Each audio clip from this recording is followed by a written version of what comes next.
In this podcast episode, I'm going to talk to you about how I've acquired my marketing skills over the last 10 years, whether or not I went to school for it, and what you can do to do the same. This is the Detailing Business Class Podcast.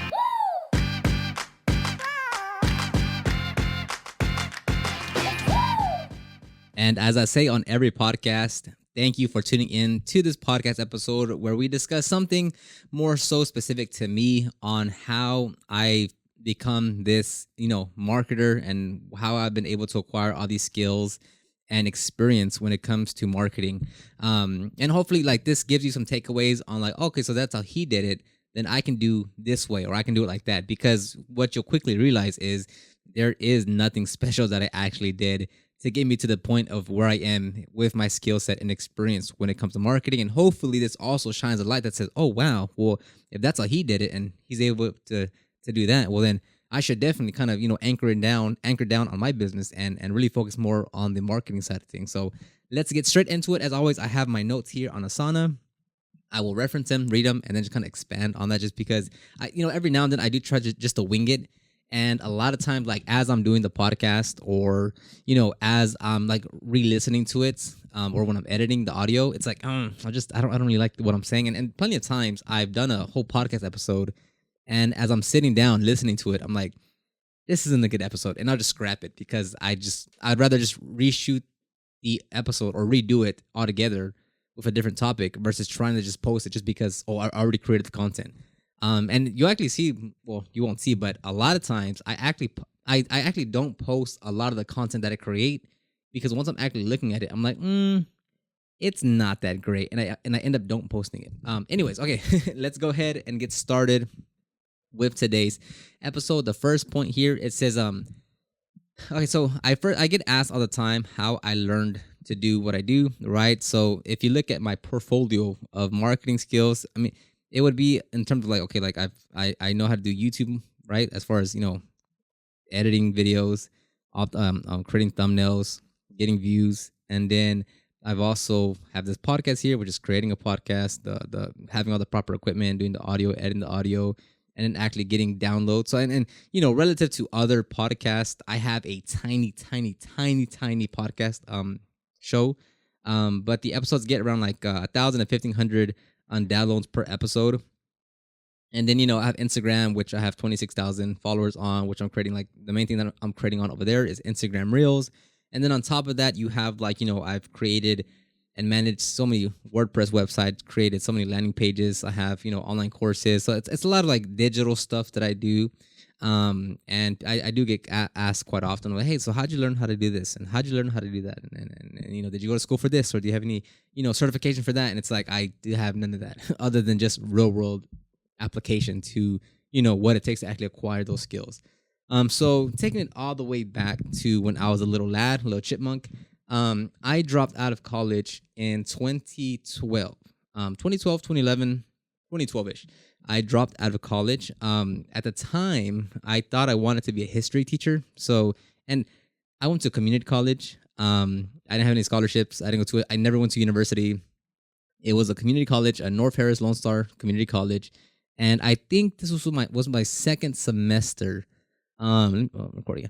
This was my second semester at the college, and I vividly remember I was walking on the across where the kitchen's at or the cafeteria, going to my class. And I just vividly remember it was like a warm, sunny day. I had my backpack, I had my like a binder in my left hand, and then I remember saying to myself, "This can't be the only way to be successful." And then I turned around, got in my car, and that was the last time I ever went to school. And I was pretty dumb. When I got into college, I was well as far as math. I was on the most remedial level of math. Like I had to go through 3 remedial maths before I got to college level math. And yeah, so school. I mean, not that I'm against it, but for me, it just I don't really care for it, so I dropped out.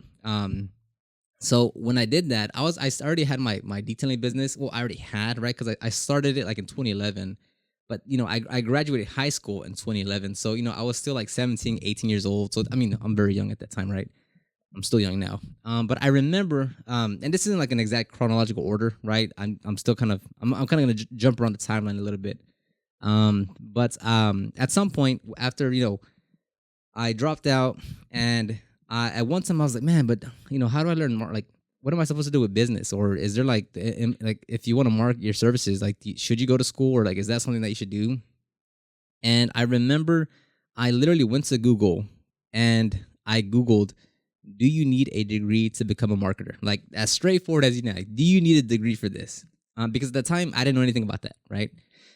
So that's when I came across this one specific blog, this blog post, this blog article, and it was talking about how so many like entrepreneurs and CEOs and CMOs or marketers either one went to school but didn't go to school for marketing, or don't have any more any like any type of schooling when it comes to marketing. As far as like they didn't go to school to become a marketer, or don't have any business marketing background in some actual school of some sorts. And on that article, they mentioned three main people. They mentioned Neil Patel, Noah Kagan, and Ramit Sethi. They had a few other ones on that list. So I think this was back like in, I don't know, like maybe like 2013 ish. I don't know. It's so far back. I don't know when exactly these all took place. But from there, I started to dive into what they were doing. Because I was like, okay, so this article said that they don't need, you don't need a degree for marketing. And then I looked into all those people, and it's like, okay, so Neil Patel, he has this agency, he has this SaaS, this software as a service. And he's like, he sold the company and had an agency and whatever. And then they spoke about Noah Kagan, and so I just dove. Oh wow! So you don't need these people clearly have created a business, make millions of dollars in revenue in their company, and they don't have like a they don't have a marketing degree from Yale, Harvard, UC Berkeley, whatever. They just learned it on their own, through like real world application. So I was like, okay, well, so I guess you don't really need it. You could just learn it yourself. So in 2013, let's say it's 2013. In 2013, that's when I was like, okay, so I just dove into everything business and marketing related. I read countless blog posts, read countless books, listened to hundreds of podcasts, hundreds of audiobooks, watched thousands of YouTube videos, purchased courses, paid for coaching when I could, and I consumed everything that I possibly could. And with this one, it's not like I knew exactly what I was doing, right? So the reason why I wanted to consume as much as I could is because I was like, well, I don't know anything. So if I try to consume the most amount of information, I'll land where I need to land as far as what's most applicable to me and what I can implement into my business. So I literally devoured everything, like anything, like from the most basic grassroots entry level thing that you can think of when it comes to business or marketing is what I like. I would like everything. I would learn everything. So that would be in the realm of like, let's say Google ads, Facebook ads, Instagram ads, YouTube ads, email marketing, conversion rate optimization, search engine optimization, email marketing, writing copy, creating landing pages, like everything and anything that I could learn, I would just look into it. I would do everything that I can. Now that doesn't mean like I directly applied everything to my business, right? Like I would learn it, I would learn more about it. I'd do something here and there about something on my business or something. So it's like I was barely, let's say 28, I don't know, like 19 years old at the time. So it's not like I had a bunch of money and like a big business that I could actually apply this to, but it was definitely just knowledge that I was acquiring. And as a quick interruption, I just want to say that next Saturday, the 26th, I'll be opening up enrollment into my online marketing course, SEO for Detailers. This is my training where I teach you everything that you need in order to rank your website on the first page of Google. So if you're in Austin, you'd want to rank for keywords like Austin auto detailing, Austin mobile detailing, or Austin paint correction. And you can do that with SEO, search engine optimization. Again, that's next Saturday, the 26th. Okay, back to the episode. And one thing that did actually help a lot was learning from different industries. And the reason why I did that at such an early phase is because that's what they were doing, right? And a lot of the things that I was reading on when it came to anything marketing, like it was always showing examples of so many different industries. And what a lot of them would always say is like, you learn this from this one thing, and then you bring it over here and adapt it and convert it to make it fit that other thing that you're doing. Those two things might be completely different, but if you're able to look at the solution or the problem or just what occurred in that situation over here, how can you mold that to fit it over here? So even back then when I was learning all the marketing stuff, it was always from so many different industries. Is this water bottle on the way? It was from so many different industries, and that really helped me see like, okay, so I shouldn't learn everything from just detailing in itself, right? Like if I want to learn about Facebook ads, I shouldn't go and try to find someone in the detailing industry that's ran Facebook ads. If I want to learn how to do search engine optimization, I don't necessarily have to go and find someone that's done search engine optimization in the detailing industry. I can find that literally on the internet, because the internet is so big and everyone at some point or somebody at some point has done what I'm trying to do for my local business. So that really helped out a lot, because not like the main industries that I looked at were the SaaS, software as a service, and then e-commerce. And the cool thing about that is like from the information that I was consuming, it was like it's a lot higher numbers, it's a lot bigger volume, and it's a lot more revenue. Like it's typically like if you compare a local business to an online business, it's a pretty night and day difference in terms of volume, sales, revenue, everything. Just because the market is much bigger if you can target the United States versus your local city, right? If you're living in Austin, I don't know, let's say there's a million people there. Whereas in the internet, there's if you're like an e-commerce business and you're in the United States and Canada, okay, you basically have in the supply a large pool of a vast ocean of customers, right? And if you're like a software service, like if you're a software solution, then you have basically like more of a bigger audience to attract. So it's like the difference between an e-commerce business and a software business and a local business are completely different. So I'd always take what I learned from there when it came to whatever they were doing, and I just funneled it down to, okay, so how do I apply this to a local business? And it's not like I had someone that was telling me like, yeah, so the way that they do this, it's how it works for them, but this is what you do for your local business. It's like I would just take that and just try and test different things and say, oh, okay, that doesn't, I thought that was gonna be the same thing to my local business, but actually because of this and because of that, it actually doesn't work the same way when you apply to a local business because this, because that. So and that happened a lot, because I would say like, I would hear someone saying, you should A/B test your landing pages to see which one wins and change this and change that. And I was like, okay, that makes sense. And then I would try and go do that.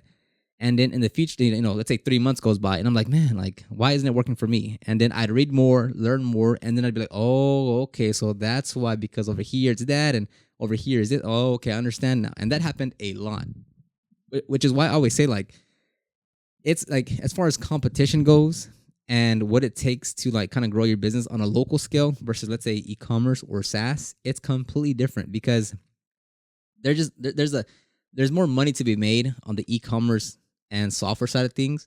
That it's like you don't see many local businesses going out and getting $5 million, $10 million, or $15 million or more in funding from angel investors or something, because it's just, as a local business, you don't really, the scalability is not there.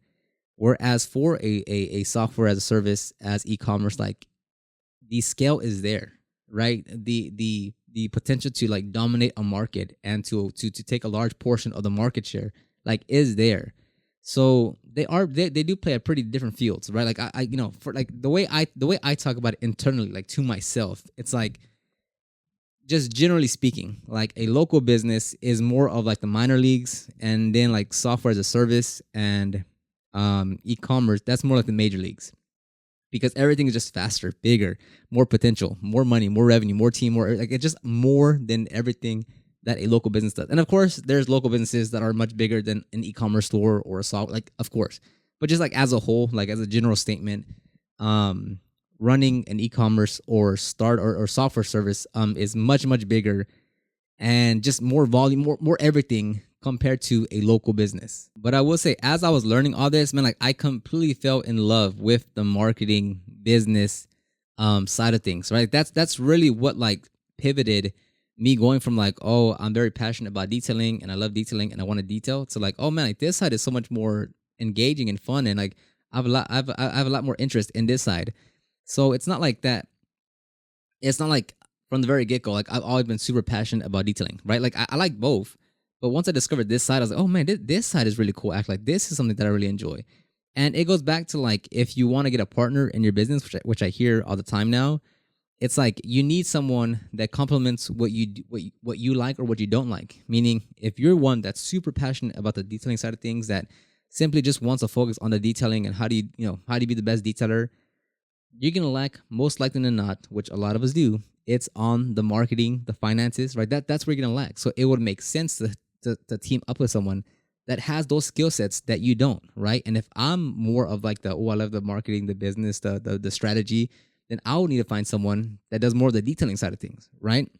So like you when you're hiring someone, whether it's a partner or whether it's just like an employee, it's like you need to find someone that complements your weaknesses, because you can't have everyone that likes and does the same thing when you're trying to reach these bigger goals, right? As for like if you're gonna hire someone, like yeah, you just need a helper. But I'm saying like if you want to bring on like someone that's gonna like impact the business, someone that's gonna like actually change the trajectory of your growth, it's like yeah, if you're in love with the detailing, you don't need to go hire someone else that's in love with the detailing. Go hire someone that's like, hey, look, I will do everything on the back end. I will be all business. I will do all the marketing, all that. Like that's what kind of helps and pushes your business forward.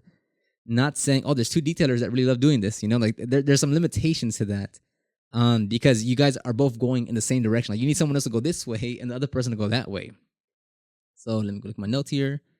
So aside from all that, from all the learning, from all the books, from all the podcasts, from reading and watching and listening, the biggest part to that though is that I actually implemented what I was learning, and that's a big one. It's only you can only do so much if you're just consuming, right?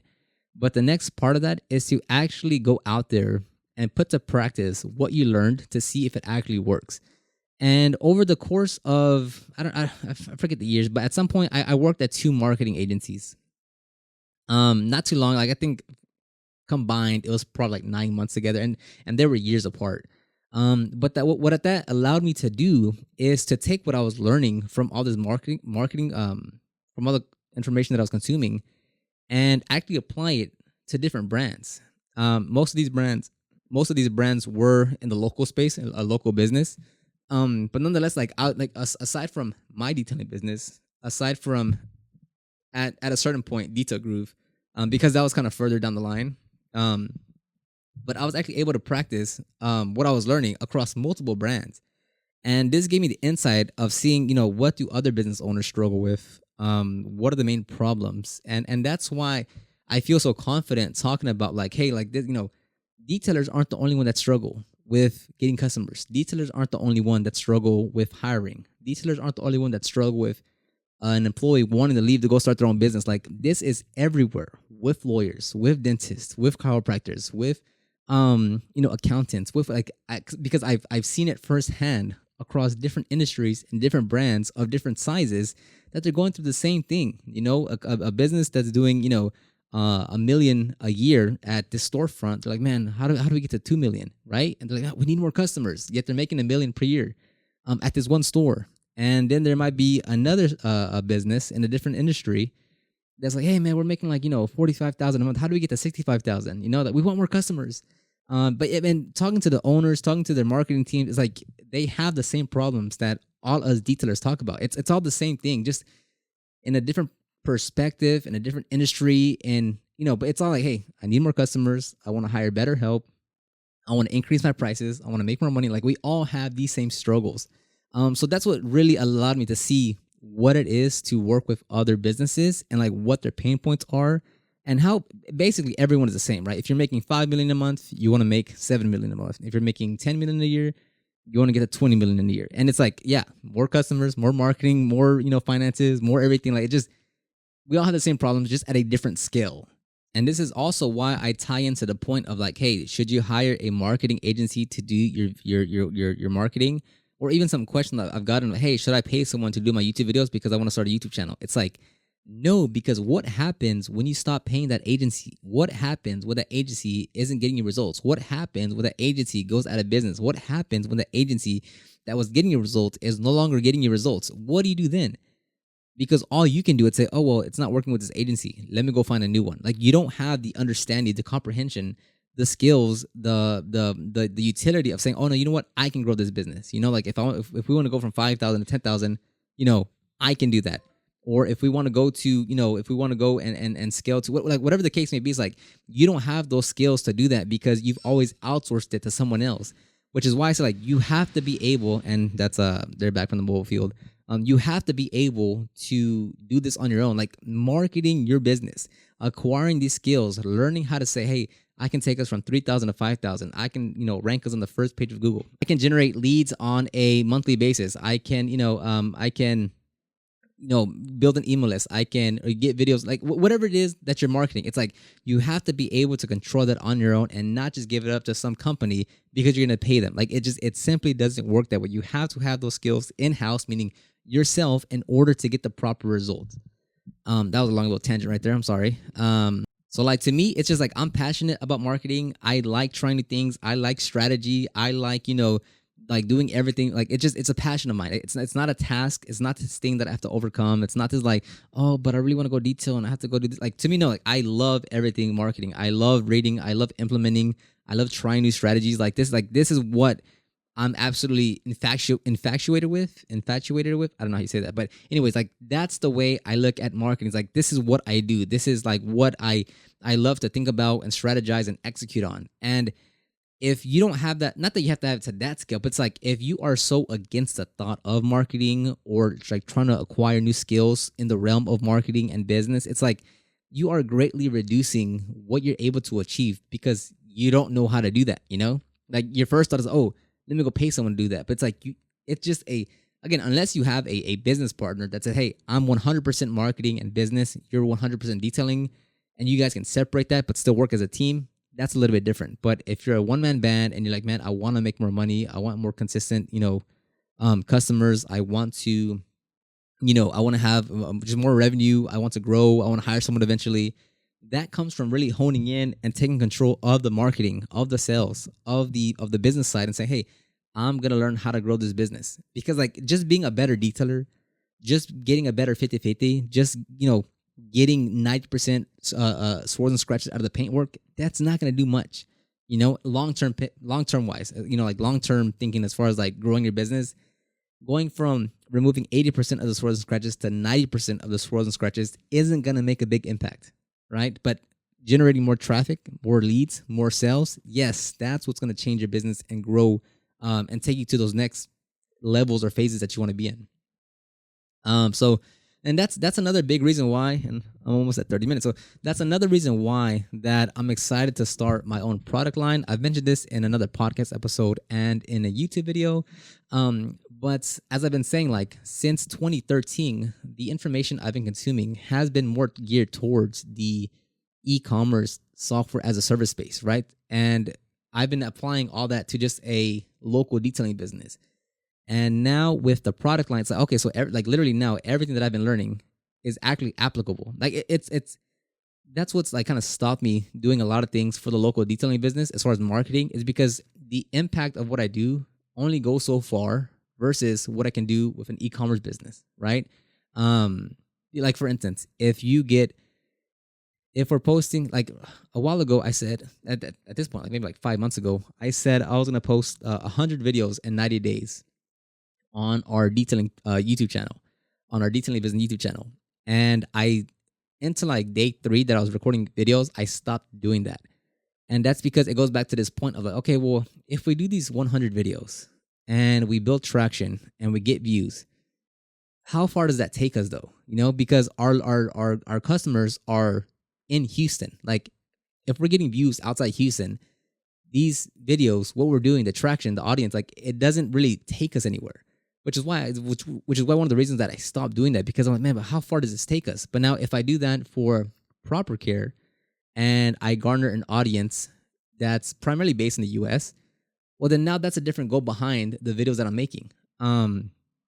Which is why I started posting a lot more on the Proper Care channel, on the Instagram account, because it's like those views and the type of brand that I'm building there, it goes much farther than if I did the exact same type of content on our local detailing Instagram account.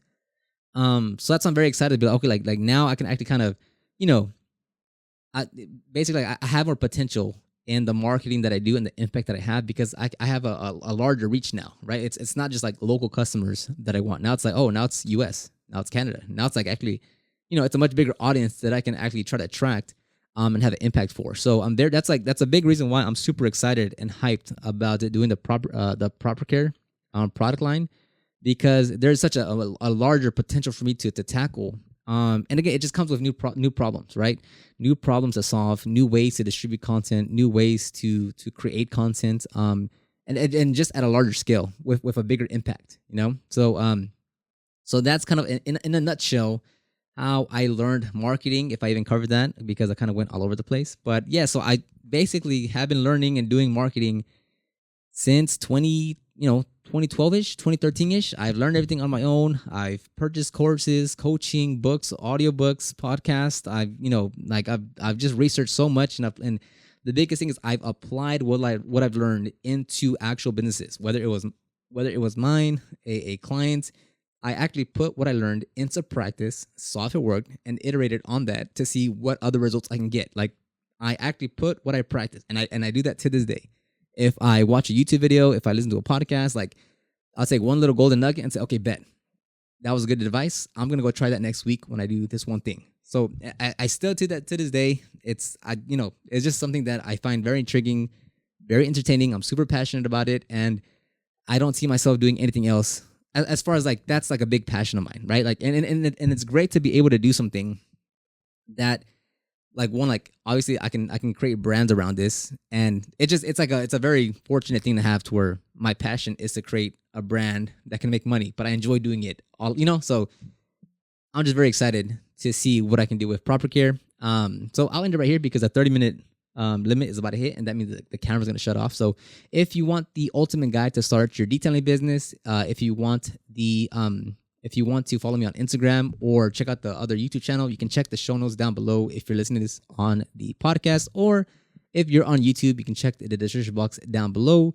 Thank you so much, and I'll talk to everyone on the next one. Bye-bye.